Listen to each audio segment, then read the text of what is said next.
نهێنی کۆبوونەوەی ئەمجارەی ئەنقەرە و بەغدا لەسەر کوردستان چییە؟ ئایا ئامانجا لە مێژینەیەکەی تورکیا بۆ لە قالبدانی هەرێم و لاوازکردنی هاتە دی؟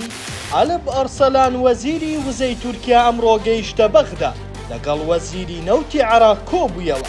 بەپێی زانیاریەکانیش ئامانجی سەردانەکە هەناردەی نەوتی کوردستانە. تورکیا ئامانجیەتی بەغدا بەبێ هەرێم ڕازی بکات و ڕێککەون. کاتێکدا پێشتر کاتێک دۆسیەی نەوت بەدەست حکوومەتی هەرێم بوو، زوو شاندی تورکیا بۆ کۆنتڕۆڵی نەوتی هەرێمدا هاتنە هەولێر. ئێستا ڕێگەیان بەرەو بەغدا گۆڕیوە. لە ماوەی ئابووری سەربەخۆ و هەرزان فرۆشکردنی نەوتی کوردستانیش تورکیا زۆرترین سوودی لێ دەبینی.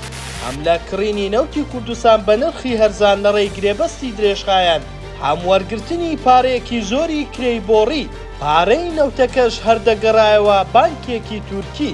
ئامانجی تورکیاش ئەوە بوو نێوانی هەرێم و بەغدا تێک بچێت تا ژێرخانی هەرێم چیتر بەو خێراییە گەشە نەکات کە تا ساڵی 2013 بەهۆی هاتنی سەدان ملیار دینار ڕوویدا بوو.